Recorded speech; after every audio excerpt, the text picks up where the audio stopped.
This isn't just a podcast. It's a reminder of what makes America stronger isn't a headline or a hashtag. It's people, from the ones building our homes to the ones rebuilding their lives. Veterans, tradesmen, neighbors, and volunteers. Real people doing real things. Here we find common ground first, and then we work on our differences. This is the Collective Perspective Podcast, where purpose, people, and progress meet. Hey everybody, welcome back to the Collective Perspective Podcast. This is Jeff, and I'm here with my buddy Trav. What's up, Travis? Hey, what's up, everybody? Glad to be back. And this episode is called Power versus Control. There's a lot to unpack in this one. It could be a difficult topic. Can you think back to a time of either when you had power? Can you think back to a time when you had confidence, restraint, or faith in something? But on contrast, that with times that you felt that you needed to micromanage or force something. Basically, when have you felt most powerful? When have you felt most powerful? Yeah. With confidence. With confidence is when you're talking about a subject that you are passionate about and have a deep knowledge of. For me, it's obviously with my background in healthcare, I know a lot about disease processes and healthcare and ways to fight certain diseases and, how to take care of yourself. I might not look like it because I let myself go every once in a while, but that's my own fault. But when I'm talking to somebody and trying to explain something, or I'm actually teaching them something that they didn't know before, that's when I feel probably, I'd say, more powerful because I'm imparting a knowledge that they don't have. Yeah, I would say so too. I would say that you could feel a sense of power over someone that's serving you, maybe serving you food at a restaurant. You have a sense of power over them, but in a way they also have a sense of power over you, right? Because they're like, look, you're not going to eat until I give it to you. Well, I don't see that as like a power dichotomy there to me. I don't know. Maybe that's just a bad I'm benefiting them and they're helping me. I think that's the duality of that that is a specific relationship that's different than a boss and a worker type of thing, in my opinion. Well, in a way, you're hiring them to handle your food, right? But yeah. You definitely feel more powerful with your kids, right? Yeah, powerful with the kids because you're teaching them. That's our role as parents, is to be kind of a dual edge there, and control and have power over them. So the other part of it was like, but then when did you feel the need, sometimes maybe something you had to micromanagement or force something happening? Again, with my work, it's all about processes and steps and coming to the most likely solution. And when you're trying to teach somebody and let them make some mistakes and still get to the same end point, but I think when I will step in and start to micromanage when it's not going as quickly as I think it should. I get a little impatient, I think. That's what? I said that was a good point. Yeah. Yeah. I agree. I would step in to micromanage. I guess when it comes to my work, I don't really have to micromanage anyone per se. I guess the best example I would have would just be with my kids. Just simple things like, hey, I need you to fold these clothes. And then they don't do it right. And so then I try to turn that situation into, let me show you this time or with this one, and then have them show it back to me. And I guess their dexterity or their hand-eye coordination isn't quite there with certain techniques that you use, say for folding clothes even, that frustrates me when I see them not doing it as I showed them, but they haven't learned it yet. I got to remind myself.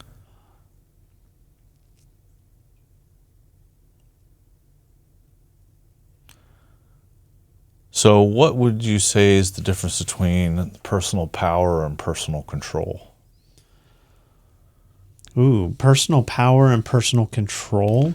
You want me to help you a little bit? Yeah, because when I Basically, hear personal control, I think maybe self-control. Basically, how the true power often comes off from within.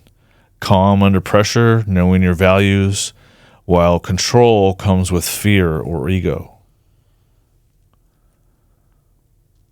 I'm not Tie this into social media, parenting, and workplace dynamics. Here's a conversation that we can start with. Why do you think control equals leadership? Or do you think control equals leadership? There's a time and place for different types of leadership, and some authoritarian leadership is needed in emergent situations. Do this now.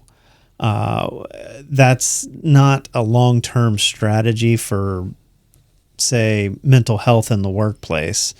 It's more of a,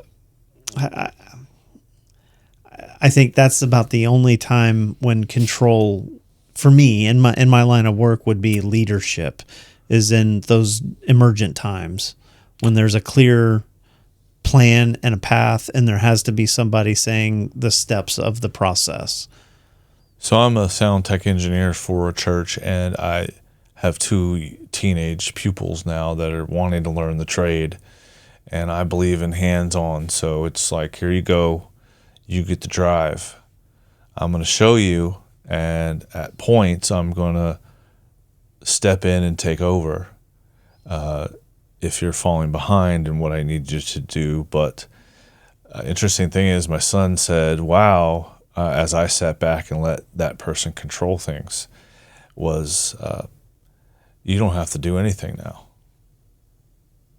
And I said, well, and that's what kind of ties into this topic here, is like, no, I have control with confidence that I'm in control here, and I'm allowing this other person to control things physically. But ultimately, if it came down to something, I would have full control. So power and control, they're not necessarily good, bad, or all good or all bad. There's different types of control. Well, being controlling of someone else, that's a whole different thing. But we're talking about and yes, you are kind of controlling those people in a way.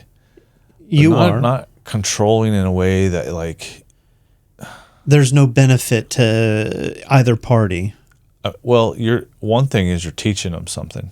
Correct. So, especially in a teaching, scenario, you have to be powerful because you're the one that's in control. You're the leader of what's happening right now.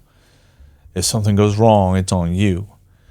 But you give control to someone else, even though you're still in control.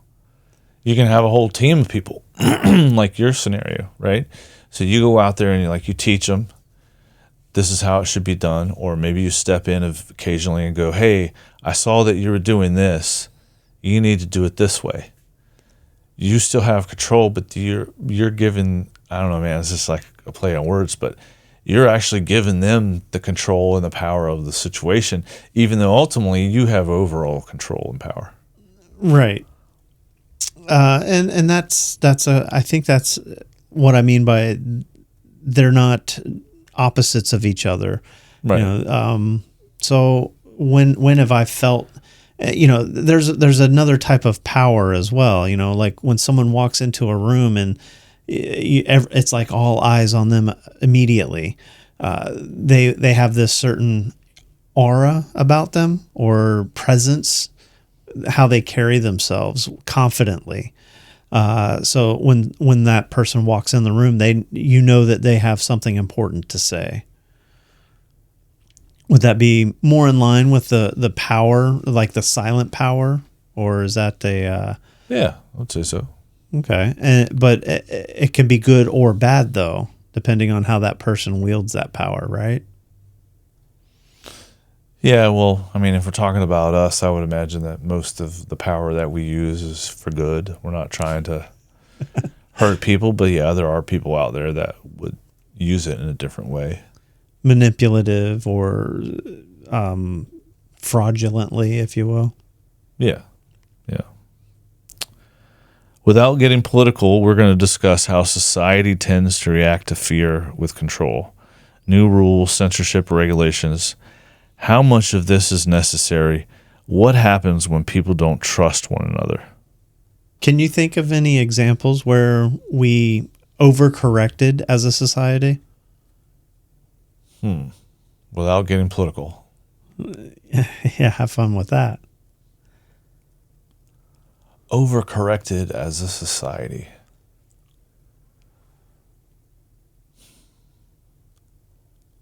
I think, well, I don't know if this pertains to it, but like, I've always said that you can only make so many laws because people that don't obey laws don't follow them. So, like, what laws are you actually creating? And that's to control people that actually do follow laws. So, I don't know if that That could be. are we overcorrecting as a society? I think we go through different presidents that have different. I don't know if they're all. I don't know if any of them. Well, there's some differences in a lot of them, but whether you like or dislike someone, but are we overcorrecting? I think that Maybe the no. I was gonna say maybe something to do with Cracker Barrel, but no. Oh well, I guess kind of in a way, nature has a balance. It likes to be right in the middle. So if something goes too far to the up or bottom or left or right, it will always come back to center at some point. And it may not be quickly, but I do feel that no matter what course of action we take to correct something, it will come back to a more median or natural point of balance. yeah. But I was trying to think of like what in society we've been overcorrected. Yeah. Okay. I mean, I know we're talking to each other, but like, hey, if you're listening to this podcast, put it down in the comments below. Where have a society? And I guess if you want to talk, I guess AI. to be overcorrected. I was trying to think of a scenario where there was a law. Okay, there we are, politics again. Kind of a political little topic here. I don't know, man. Politics, well, is it? It inundates everything. Who has control over us? Who has power over us? Right now, the ones in the office seem that's to true. be It's true. And they always say power's corrupt. with money. Money is power, right? Is money power? Money is influence. Money is control. Influence. I'm kind of confused what's power and what's control now. I like the first part of what we were going to start talking about, how society reacts to fear with control. I mean, this I don't think there's a way to get around talking about the political divide with this topic, especially with, fear and control. I'm sorry, man. I want to have control of the conversation. I'm just kidding. Recently in the news, we had another big shooting where a couple of, where there were some, what was it? Some people were unalived, young ones, and it's very sad and it's very fearful that this could happen anywhere. So I think we generally tend to overreact with a knee jerk with tighter controls on things.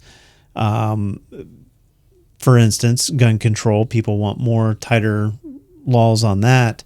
But is that really where the answer is. Again, they're using that fear to push people to say, yes, we want this control now. I would say even immigration is a restraint on allowing people to cross the border. Yeah, it is. It's expensive, to become a citizen. And I've had many family members actually have done it, and it's taken a long time, but they did it the right way, and they're thankful that they did.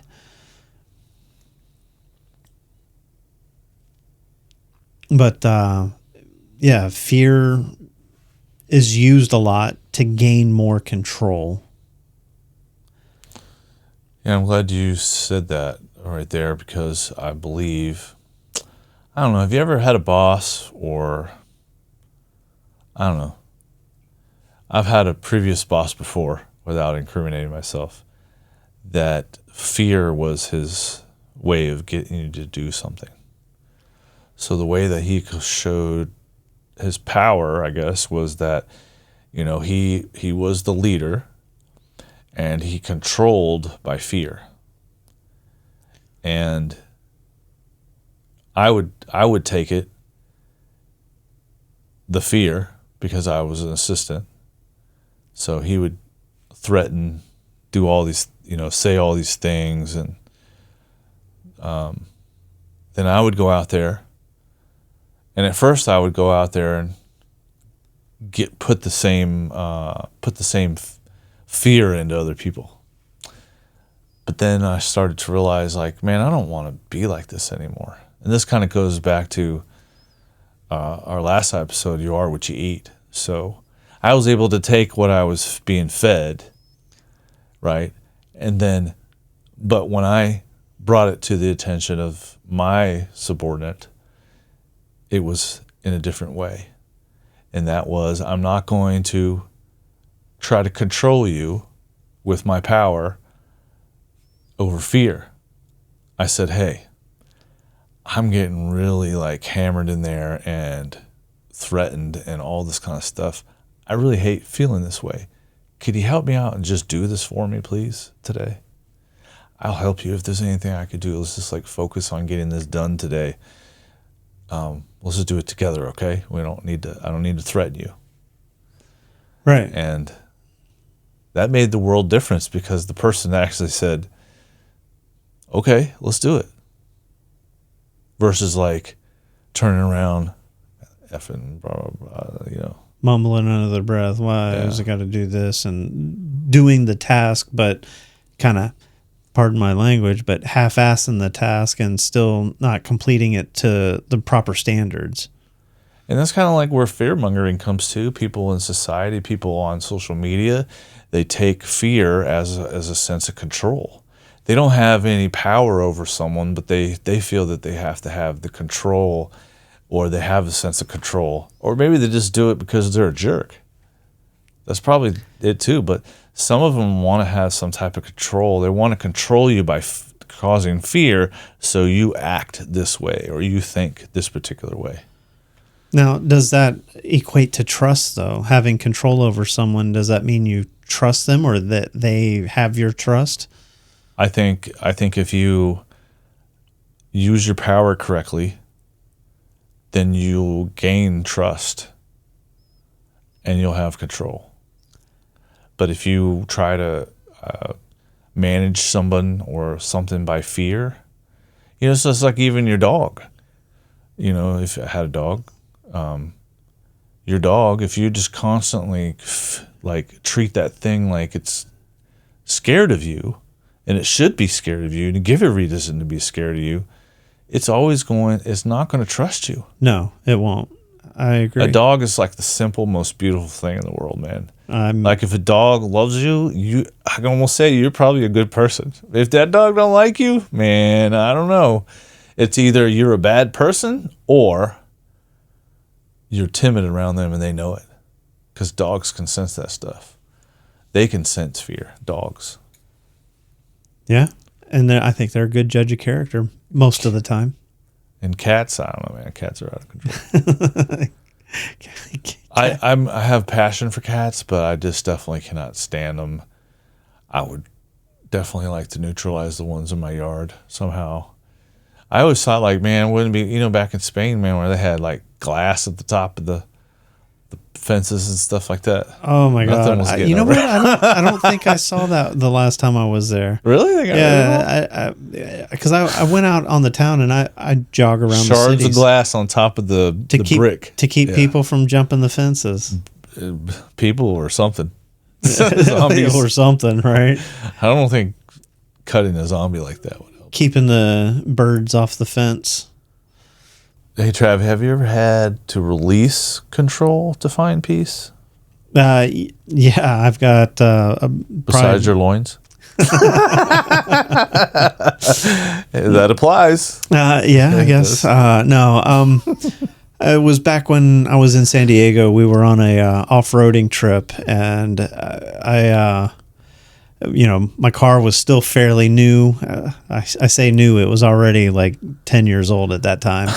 But it was in great shape. No scratches. The paint was awesome on it, and it was a beautiful. Well, let's tell them you left it in the States while you went to Spain. So when you came back, it was like almost like a brand new truck, like 4 years later. Yeah. Well, that did happen, but no, it was. It's kind of like going back in time. We went on this off road trip, and we were expecting some minor, some pinstriping. And if you don't know what that is, that's the bushes on the side of the trail when they're overgrown, they scratch the side of your car. It's Arizona pinstriping, they call it.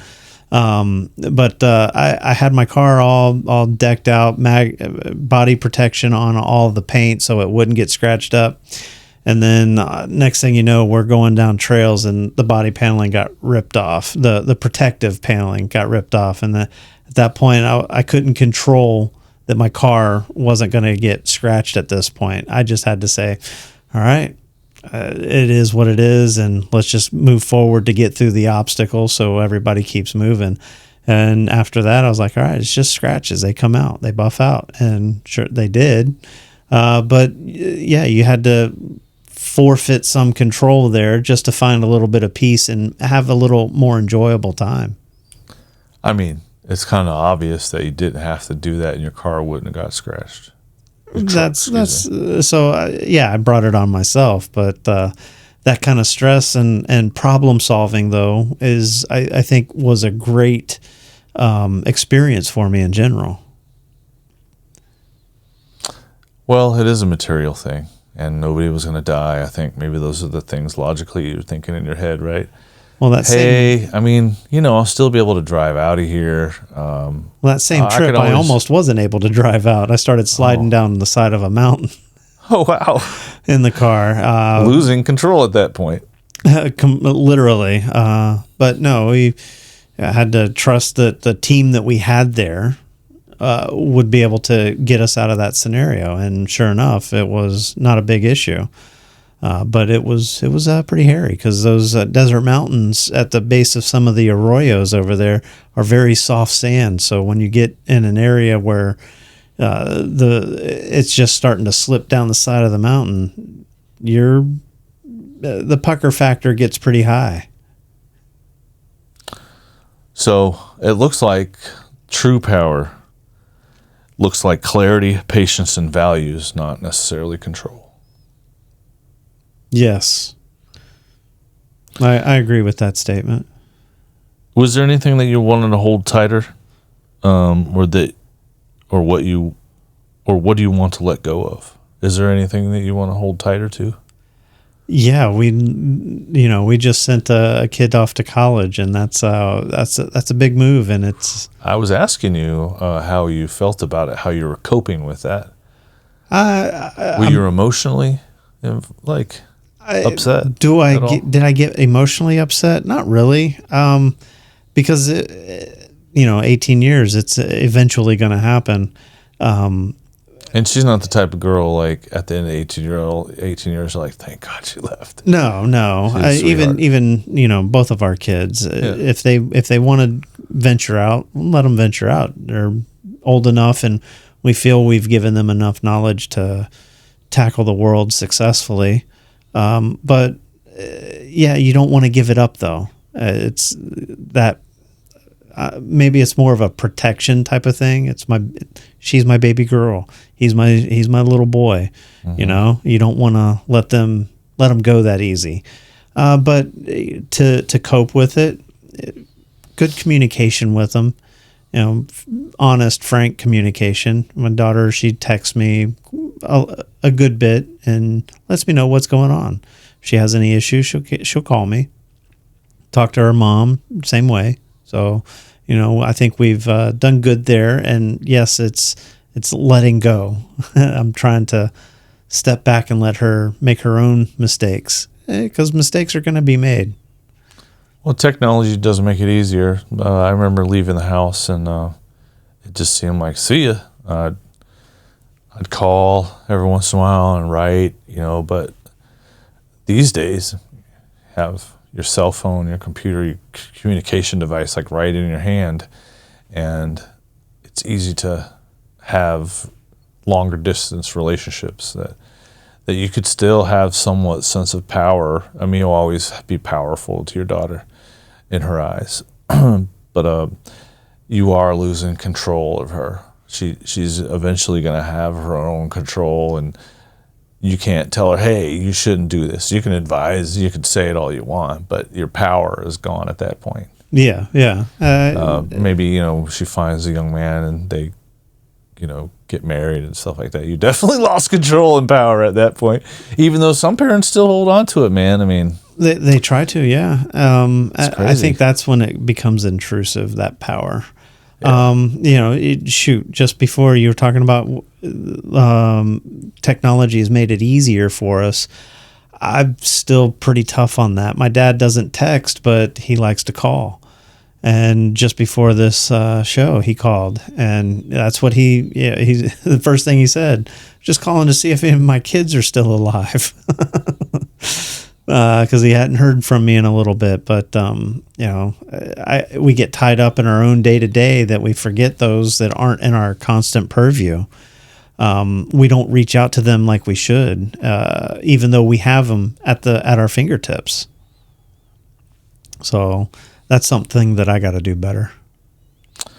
We need to end the episode here, but I wanted to leave you with this last thing, or like, what you're holding on to is not yours to carry sometimes. And I think to go along with what you are is what you eat.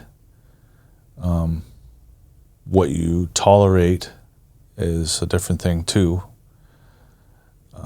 Because you can tolerate intaking these certain things, but at some point you have to stop the intolerance of it, or otherwise you're just tolerant.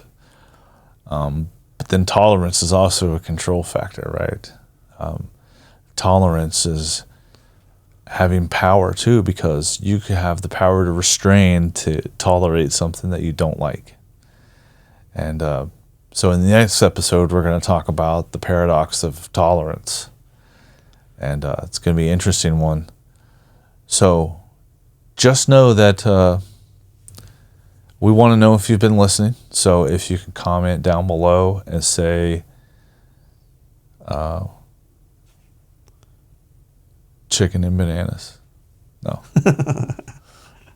What is it? I forget what the kids say. What did you say about the tea? Yeah, spilling the tea or gossip. Yeah. Come on, spit it out. So if you've been listening, put in the comments below, spilling the tea. Let us know that you've been listening to the episode. We'd appreciate it. Please comment, like, subscribe, share. Let somebody else know if this is benefiting you. Or if it would benefit someone else that you know. Or maybe it helps you win an argument of like what true control and power really means. Yeah, let us be your fact checkers. Yeah, and then they can hate us all they want. But hey, thanks for watching. We hope you enjoyed this episode. We hope you learned from it. Let's make America stronger and not weaker. And let's just stop arguing. I think that gives a lot of control and power to people that don't need it, and that's what they're after, is control and power. Have a good one, guys.